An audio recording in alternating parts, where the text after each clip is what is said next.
in my country as a guest. We want them out. Every one of them I find, we're going to kick them out. You've traveled throughout the region. As you know, China has a growing presence throughout the Caribbean and Latin America. You carried out an effort to limit a Hong Kong company's presence in the Panama Canal, and you talked with some reservations about Chinese projects yesterday in Jamaica.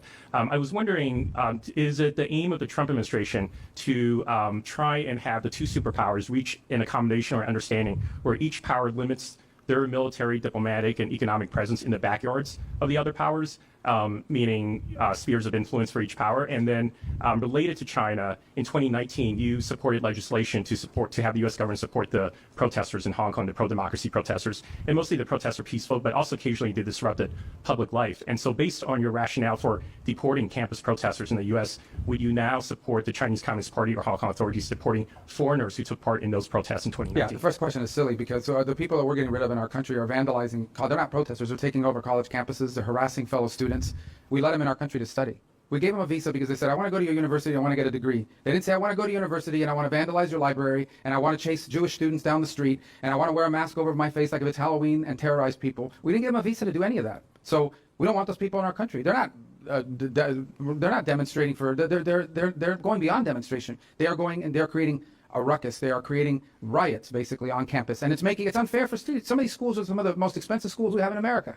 People pay a lot of money to go to these schools. They borrow money to go to these schools, and you can't even go to class because some lunatic who's covering their face is running through campus, spray painting things, harassing people, and they're in my country as a guest. We want them out. Every one of them I find, we're going to kick them out. On your first question, we don't talk about spheres of influence. The United States is an Indo-Pacific nation. We have relationships with Japan, South Korea, the Philippines. We're going to continue those relationships. My problem with China is twofold. The first is we haven't, in many cases, we don't have American companies that have shown an interest in investing in a country, so they don't show up. You leave them with no option. My second problem is, in a lot of these countries, the Chinese companies go in, they do a terrible job. Not a bad job, a terrible job. I just came from Guyana where we had to drive on a road the Chinese built. You were on the trip with us? Yeah. Or did you have to go on this road? Yeah. Okay, we almost all had concussions because the road was so bad. It was terrible. They paid these people to build this road, and then they bring their workers. They don't hire you. They bring their workers in to do all the work.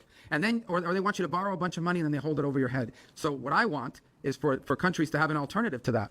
What we want is for countries to have an alternative to that. If you're going to build a road, I want you to have a real road. They were better off with the dirt road than the road we were just on. And it's not the fault of the current administration. In Guyana, that was a road that was built before, but they did a terrible job. If you did that job in America, someone would sue you for a lot of money. Okay? It was a bad road. So we want to be able to ensure that we are providing alternatives to what we think is bad work by the Chinese that never finishes on time, is always over budget, and brings their own workers, don't even hire the locals.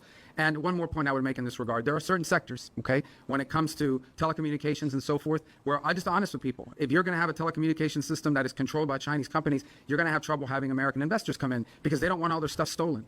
They don't want all their stuff yanked out by some back door that the Chinese have installed in their telecommunications system. Again, we've had to face that too in America because Huawei was deploying in America as well. Again, we have to have an alternative though. There has to be somebody else that comes along and says, we can do it too, and we won't spy on you when we do it. So our goal is twofold: create these options, but not just options that don't, that are to China, options to work that involves bad workmanship, over budget, with debt attached, and using their own workers instead of yours. That's the alternative we want to provide, and in any endeavor we can.